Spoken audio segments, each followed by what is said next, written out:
একাদশীর দিন কি কি গ্রহণ করতে পারবে? ফল, জল, কাজু বাদাম, মিষ্টি কুমড়ো, আলুর চিপস, আলুর সবজি প্রভৃতি গ্রহণ করতে পারবে। কিন্তু আশ্বিন মাসে তো দুধ বর্জন রয়েছে। দুধ না খেয়ে দুধের অন্যান্য দ্রব্য খেতে পারবে। দই, দই, ছানা, খাঁটি মিষ্টি যাতে ময়দা মিশ্রণ নেই, এইগুলো একাদশীর দিন অবশ্যই গ্রহণ করতে পারবে। কিন্তু দোকানে দই একাদশীর দিন গ্রহণ করা যাবে না, কারণ এতে ময়দা বা রবি শস্য মিশ্রণ থাকতে পারে। তাই বাড়িতে অবশ্যই দুধ এনে তৈরি করো। পনির, দই, মিষ্টি বাড়িতে তৈরি করে গ্রহণ করো। একাদশী সবজি, পায়েস, সূর্যমুখী তেল ব্যবহার করো, ঘি ব্যবহার করো, পায়েস, মিষ্টান্ন কিন্তু রান্না করলে ভগবানের উদ্দেশ্যে নুন কিন্তু ব্যবহার করবে না। ক্রাউন, চিয়াসুট, বাজরা, ওটস, ছোলা, বাকহুইট এসব অনেকে গ্রহণ করে থাকে। এগুলো কিন্তু একাদশীতে গ্রহণ করা যাবে না। এগুলো পঞ্চ রবি শস্যের মধ্যেই অবস্থিত, তাই যজুর্বেদে নিষিদ্ধ করা হয়েছে এইগুলো।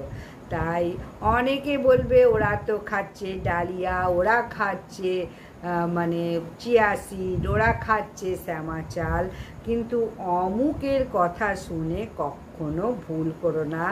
শাস্ত্রে এগুলো রয়েছে, অবশ্যই মনে রাখো, তাই গ্রহণ করো প্রত্যেকে যেগুলো বলছি। রবি শস্য গ্রহণ করো না কখনো একাদশী, এইগুলো গ্রহণ করে একাদশী কখনো নষ্ট করো না।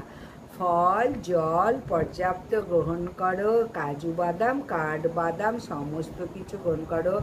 একাদশীর দিন মহাভাগবত গীতা পাঠ করো এবং জল দান করো। তুলসী দেবীকে পরিক্রমা করো, আরতি করো, ধূপ দ্বীপ জ্বালাও, বেশি বেশি শাস্ত্র অধ্যয়ন করো, শ্রীমদ্ ভগবত গীতা। নির্দিষ্ট একাদশীর মাহাত্ম্য পাঠ অবশ্যই পাঠ করো। ইন্দিরা একাদশী মাহাত্ম্য ব্রত পাঠ করতে পারো বা না পারো, একটা ঘিয়ের প্রদীপ জেলে অবশ্যই ইন্দিরা একাদশী ব্রত পাঠ করো। নির্দিষ্ট সময়ের মধ্যে একাদশী পারণও সম্পন্ন করো। রবি শস্য কিন্তু কখনো গ্রহণ করো না। মায়াপুর, ইস্কন ধাম, বৃন্দাবন যা যা বলছে, এগুলো যেসব গুরুদেবরা যা যা বলছে সেগুলোই মানো, আশেপাশের লোকেদের কথা শোনো না। একাদশী পারণের মন্ত্রটা শোনো। তুলসীতে অবশ্যই একাদশীর দিন জল দান করো। ভগবানকে তুলসী দিয়ে অবশ্যই আরতি করো। শ্রীমদ্ ভাগবত গীতা বেশি বেশি শাস্ত্র অধ্যয়ন করো। একাদশীর মাহাত্ম্য পাঠ করো। একাদশীর মাহাত্ম্য পাঠ বা শ্রবণ করো একটি ঘিয়ের প্রদীপ জেলে। হরিনাম জপ, হরিনাম কীর্তন এগুলো করো। একাদশীর পরদিনই পারণ রয়েছে, পারণ নির্দিষ্ট সময়ের মধ্যে অন্ন, রুটি এইগুলো রবি শস্য গ্রহণ করে পারণ সম্পন্ন করো। তাহলে সঠিক পারণ মন্ত্র: অজ্ঞানের তিমিরান্ধস্য বোতে না নেব কেশব প্রসিদ্ধ জ্ঞান ও দৃষ্টি প্রদ ভব। এই একই পারণ মন্ত্র প্রত্যেকটা একাদশীতে। তাহলে একাদশীর মাহাত্ম্যর কথা বলবো। মহারাজ যুধিষ্ঠির বলেন, হে মধুসূদন, আশ্বিন মাসে কৃষ্ণপক্ষে একাদশীর নাম কি, কৃপা করে বলুন। শ্রীকৃষ্ণ বলেন, হে রাজন, আশ্বিন মাসে একাদশী ইন্দ্রা নামে পরিচিত। এই ব্রত প্রভাবে মহাপাপ বিনষ্ট হয়, এমনকি কর্মবিপাকে যারা নিম্নজনী লাভ করেছেন সেই পূর্বপুরুষদের উত্তম গতি লাভ হয়। এই একাদশীর মাহাত্ম্য শোনা মাত্রই সামবেদীয় যজ্ঞফল প্রাপ্ত হওয়া যায়। হে রাজন, মহিষতী নগরে ইন্দ্রসেন নামে এক প্রসিদ্ধ রাজা ছিলেন। ধর্মবিধি অনুসারে রাজা পালনে তিনি বিশেষ খ্যাতি সম্পন্ন ছিলেন, তবু বিপুল সম্পত্তি ছিল। পুত্র পৌত্র সহ তিনি সুখে রাজ্য পরিচালনা করতেন। বিষ্ণু ভক্তি পরায়ণ সেই রাজা নিরন্তর শ্রী গোবিন্দ নাম গানে মগ্ন হয়ে থাকতেন। একদিন রাজা সুখে রাজসভায় বসে আছেন, এমন সময় দেবর্ষি নারদ স্বর্গ থেকে সেখানে এলেন।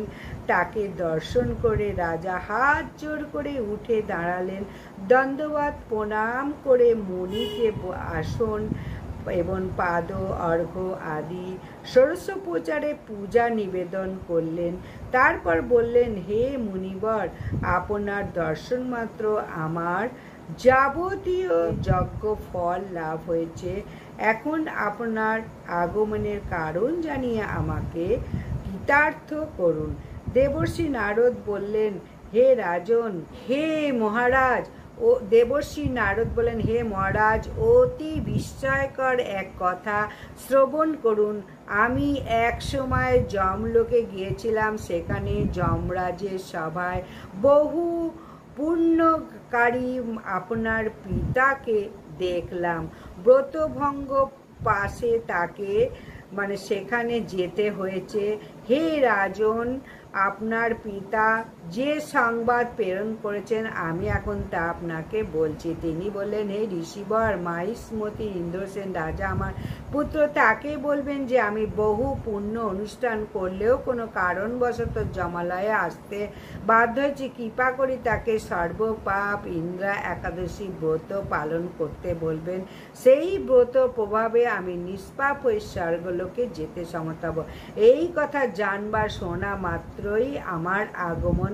হে রাজন, আপনার পিতার মঙ্গল বিধানে আপনি যথাবিধি ইন্দ্রা ব্রত পালন করুন।